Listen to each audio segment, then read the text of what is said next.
Hello, busy professionals, and welcome to the You Deserve a Luxury Vacation podcast. I am happy today because we are going to be discussing Thailand. A lot of people have been coming to me asking about Thailand, especially for a luxury vacation. So we're going to get right into it. Welcome to the You Deserve a Luxury Vacation podcast, where we help busy professionals with valuable tips and inspiration to plan their next luxury vacation. Your host is Belvin Baldwin II, an award-winning travel advisor and owner of Showtime Travel. He will educate and entertain you on this journey by speaking with some of the top luxury travel suppliers. So let's get started, because you deserve a luxury vacation. Hello, busy professionals. We have Amanda here. She's one of our on-location partners in Thailand. How are you doing, Amanda? I'm good, Belvin. How are you doing? I am well, and thank you for joining us on the podcast here. I just want to jump right into it. Kind of tell us a little bit about your role and, what you do in Thailand. Yeah, of course. So I'm the sales director for XO Travel. So we're a business-to-business travel supplier. So we're basically the in-destination specialist. So we create product, bespoke experiences, have pools of guides, and we partner with Showtime Travel and others to create bespoke experiences for their clients. So we have quite big teams all in destinations in Thailand to create really custom experiences. And I basically help our partners use our teams and our resources in destination. That's great to know because a lot of busy professionals come to us and they want real personalized experiences. And they're looking for customized experiences. Usually people come to us to celebrate kind of a milestone birthday or some type of event. So could you kind of tell us what are some of the more popular experiences in Thailand? Yeah, that's a really good question. I mean, there's a huge wide range of experiences that are popular within Thailand. So Bangkok is on a lot of people's bucket list. So, Right. The urban environment and dining and seeing things like the Grand Palace and Wat Po. And then up in the north, there's quite a lush landscape. So the city of Chiang Mai is surrounded by elephant sanctuaries and national parks. And there's quite a range of beautiful hotels up there as well in the countryside and what we call the Golden Triangle, which is where Thailand, Laos, and Myanmar all meet. Mm-hmm. And then another really popular experience is the island hopping, of course. So Thailand's known for its beautiful lime karst scenery that shoots up from the bay, both in the Gulf and on the Andaman Sea. So a lot of our luxury clients will have a private speedboat experiences at their own pace, hopping around the islands as well. Right. Okay. Mm-hmm. So it seems like you could do a little bit of urban city. You can do islands. You could do the beach, a variety of different experiences. So when it comes to kind of customization, can you give me an example of kind of what you've done in the past to kind of customize a personal experience in Thailand? Oh, yeah. I mean, we can really do it all. You just have to let us know, Okay. about what your clients are looking for. And like you said, we do have a lot of special occasions. So just some examples, we'll set up some really kind of mind-blowing, beach renewal for clients as well for a Mm-hmm. special occasion. And then there are some niche experiences as well. Just we had a client interested in Muay Thai, for example, and we did ringside seats and then behind the scenes access for them. Oh, And we wow. do, and we do similar things for people like interested in the arts, where they can go to like private galleries. So there's a lot to customize and to do in terms of just each individual interests. Yeah, it just seems like, especially, I can't think of the movie, but I'm pretty sure you know the movie. It's about the bachelor party in Bangkok. Gosh, I can't. Hangover. Hangover, Yeah. right? everybody said everybody kind of talks about Hangover in Bangkok, but there's so many different ways that you can experience there. I know a lot of people talk about. We've talked about Bangkok, of course, but could you kind of talk about Phuket and what you can do there? Because it kind of seems like a lot of people want to stay in Bangkok and then also stay in Phuket. Yes, so Phuket's very popular for certain times of year, and then there's another beach area called the Gulf where Koh Samui is. So there's beach options year round. So All right. Phuket, the best time to go there is November through to March, and it's actually quite big. It takes 2.5 hours to drive from one side of Phuket all the way to the tip. So it's bigger than what a lot of people think. And then within Phuket, there's many different beaches, and each beach has a different vibe, whether it's quiet, whether it has kind of big resorts next to golf courts. There's ones that are quite bustling that have a lot of bars and like more party scene. So just dependent on the client's interest, we can Mhm. hone in on the right hotel and neighborhood for them, so that they're next to the types of restaurants, bars, activities that they want to be in.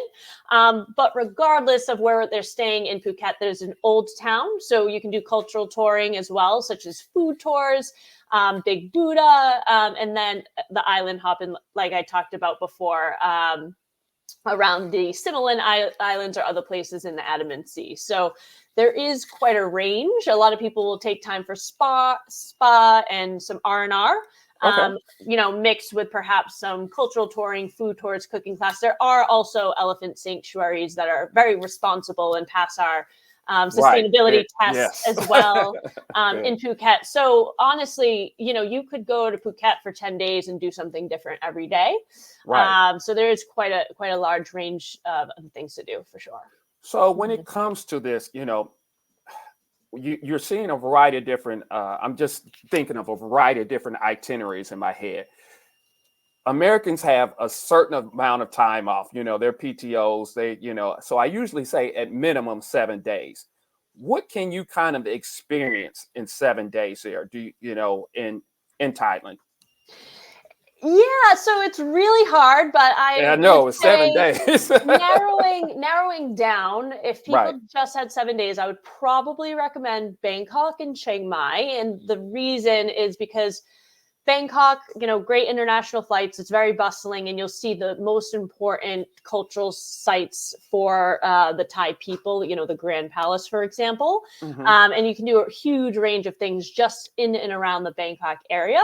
And then, contrastly, if you go up north to Chiang Mai, which is the northern cultural hub, that's when you'll be able to do like more of the national parks, get a little bit more in the countryside, and also see some important temples and local life. All So right. I think those two areas contrast quite a bit, and you can get a really good feel for Thailand just in 7 days, just with those two areas. Those two areas. Got Mhm. it. Got it. And for the people who want to stay longer, let's just say 10 to 14, what would you add on there? Yeah, so your typical 9-night stay, you could do Uh, 3 nights Bangkok, 3 nights Chiang Mai, 3 nights beach. So I think that breaks everything up quite nicely. Okay. And then the sky's the limit if you have more time. There are areas, for example, south of Thailand where you can see elephants in the wild. There's Mm, places called like Sukhothai that are just south of Chiang Mai that have UNESCO sites, and there's areas kind of in the north as well. The north is where it's mountainous, okay. so you can go to Chiang Rai, which is a city next to Chiang Mai, and the Golden Triangle area I talked about. There's some luxury hotels there.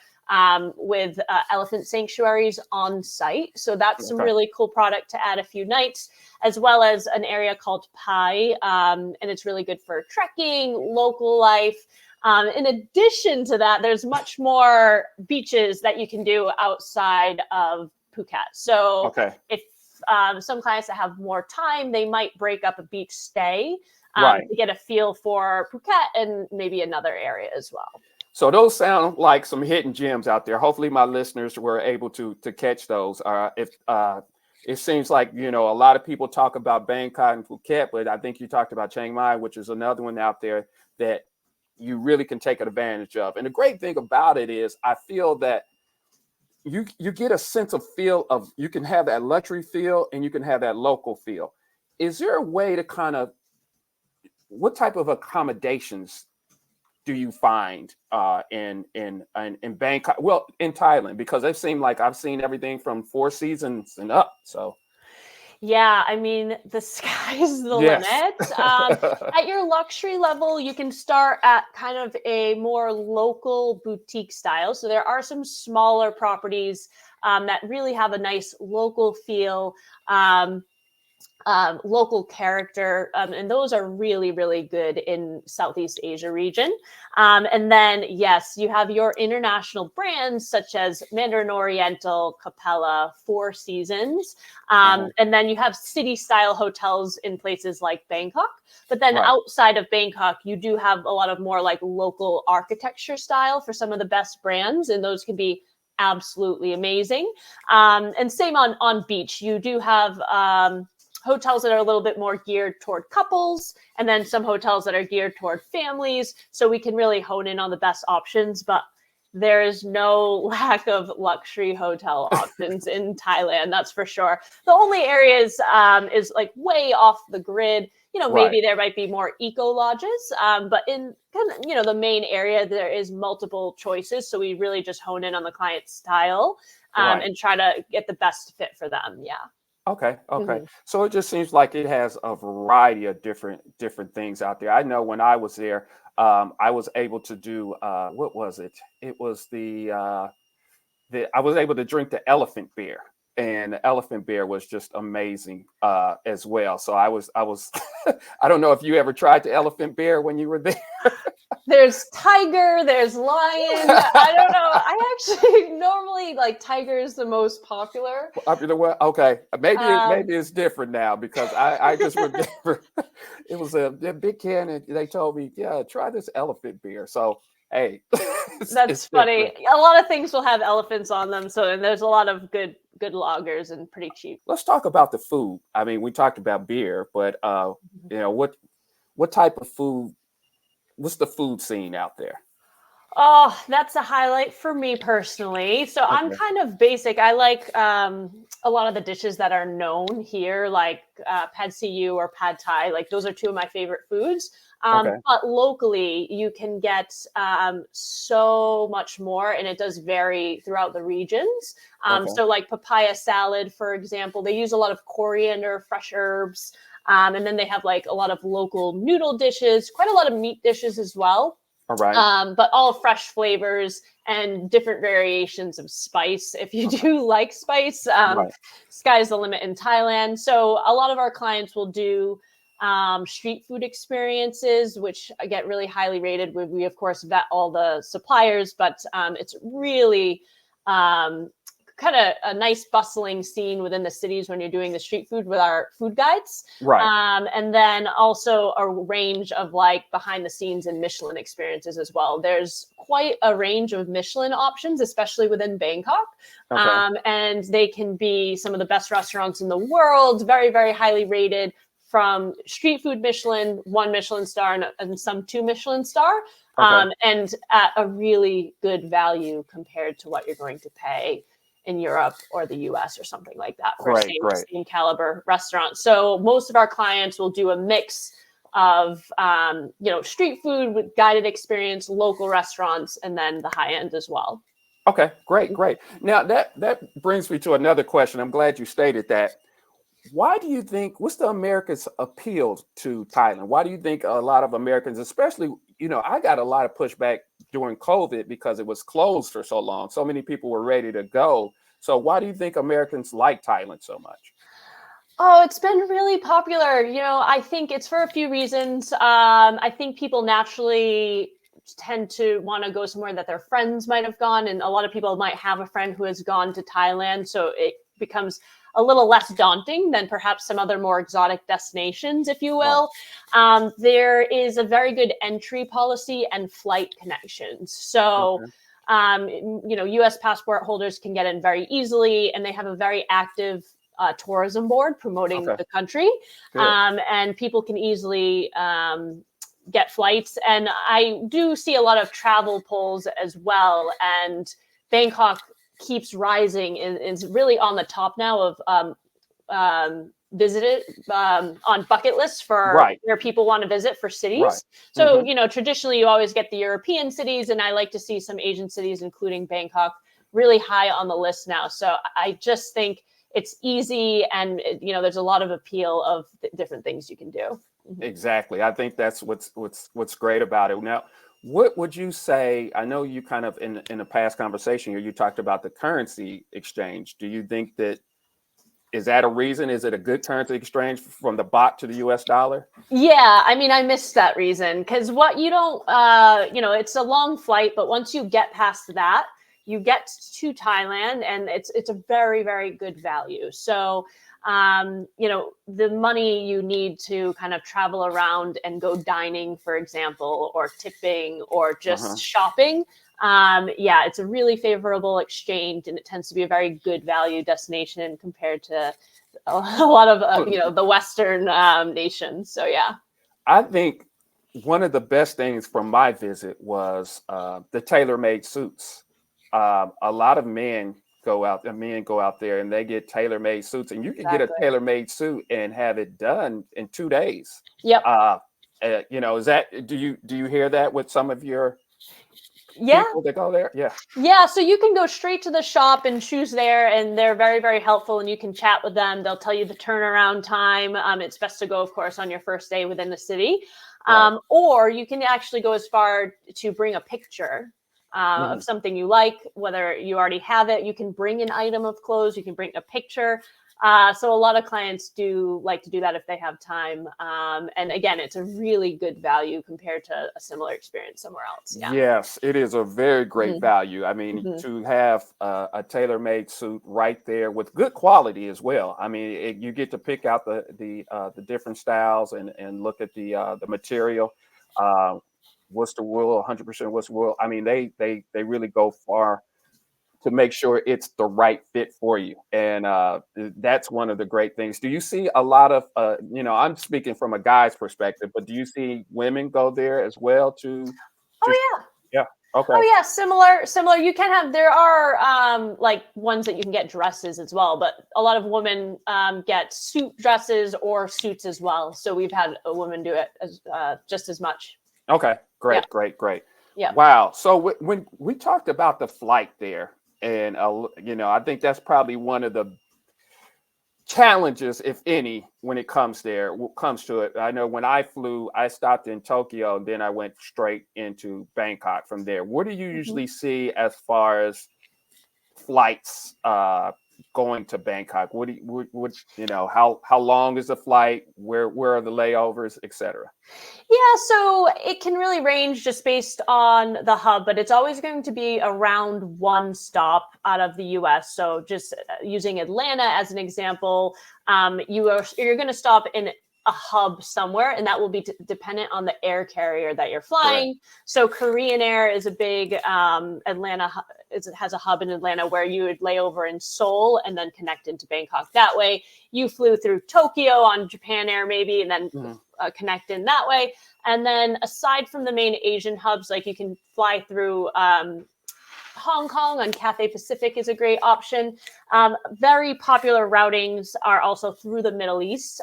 Some of the best carriers in the world, such as Qatar Airways or Emirates, Mhm. route through Doha and Dubai. So the total trip time is around the same, say 22-ish hours, give or Okay. take. But just the different legs might be different lengths in time. That's all, just Okay. dependent on where you lay over. Good, good, good. Yeah. So I know, when people talk about it, that's why we say, you want to take an ample amount of time. This is not, if you're doing 7 days, you're really pushing it. I mean, I don't know if you can even really do 7 days. That's why we kind of started at 9 days and more, because I think, what is it? Is it a 12-hour time difference from the East Coast? Exactly. So it's Right. almost exactly opposite. Right, exactly opposite. So, if you're looking for Thailand, I would suggest 9-10 minimum if you're trying to get there, because you have to account for the flight time as well. Great. So Amanda, I think we've talked a lot about Bangkok. I think we have our busy professionals. They've had a lot of things to kind of take in when it comes to Bangkok. Now, we work together, and I think a lot of people, when it comes to traveling, they want to make sure that they're especially taking this type of vacation, that that everything is correct and everything is okay. So could you kind of tell them our relationship and how important it is to work with a travel advisor? Yeah, for sure. I mean, if clients, I mean, the internet is just filled with data, and no matter how many good reviews you see, you're also going to see bad ones. So people use travel advisors because they have a relationship with the people that are actually on the ground, and trusted suppliers in terms of the authenticity that they provide, and the product and the guides and the experiences overall. And also the time it takes to plan a trip is quite significant, especially such a big trip where so much research is required. And then on top of all of that, one of the biggest value adds is, there are sometimes things that you can't control when you're traveling. A storm might come through, a flight might get canceled, and we provide 24/7 support for our partners. So if it is the middle of the night, and you partner with us, then the clients can, of course, call us and we take care of everything seamlessly. So we really make sure we take care of our partners and, mutual clients together. So it's a huge time saver, and it can be a huge money saver as well. And not having to think, because all of our clients, they arrive in Thailand, they have a signboard and they say, that's my guide. And then you just go off. So you literally don't have to think at all about where am I going? And that takes a lot of time and a lot of energy when you're traveling. So our clients want everything taken care of. They don't have to think. They just follow their guide, ask questions, and just enjoy. So that's our goal. Well, that's what our clients like to hear, because I know they, I definitely work with busy professionals, and they want to make sure that that their time is valued. And that's what we try to do, is make sure that they're not on vacation trying to plan a vacation. Another thing is to make sure that they have that support there while they're on the ground. I always say, even though we're not there, we always have somebody there for you. You're never alone. So we want to make sure of that. Amanda, I'm so happy that you got on the show and you talked to us about Thailand, because a lot of people have been coming to me about Thailand. I'm glad we were able to speak.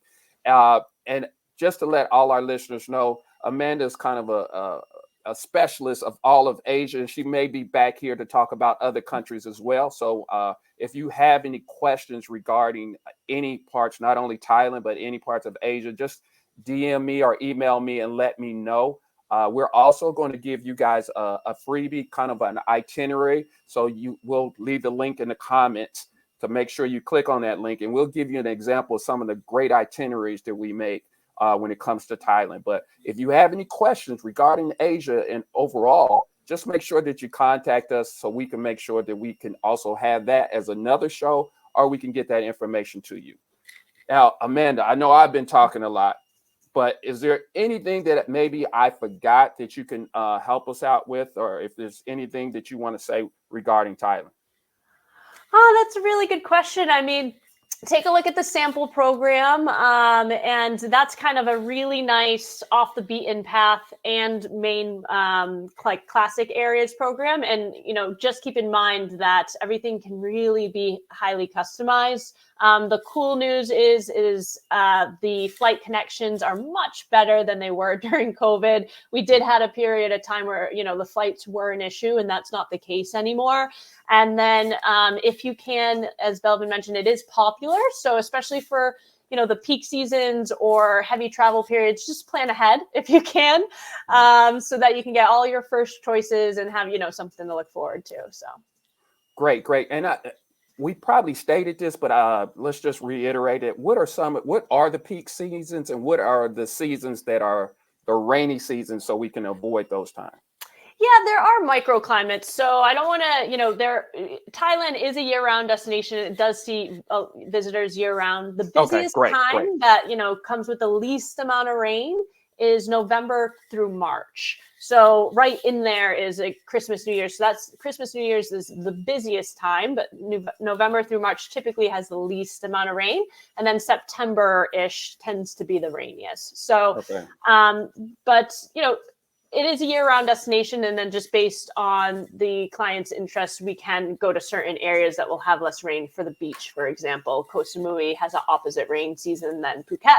So there are options, yes. But November through March is typically the driest.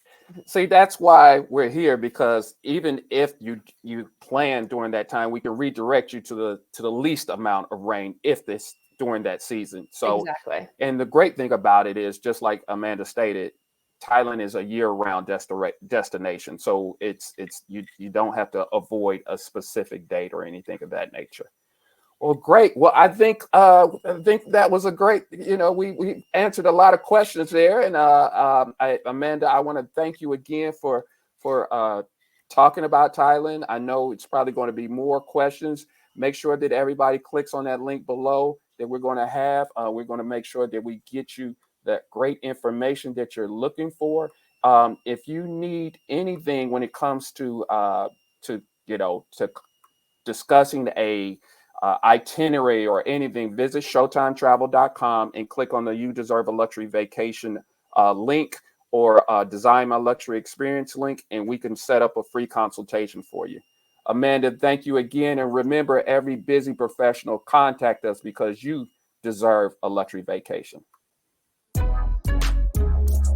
Thank you for listening to the You Deserve a Luxury Vacation podcast. Please visit showtimetravel.com to plan your next luxury vacation. Also subscribe to the Showtime Travel channel on YouTube and Instagram for more luxury vacation inspiration.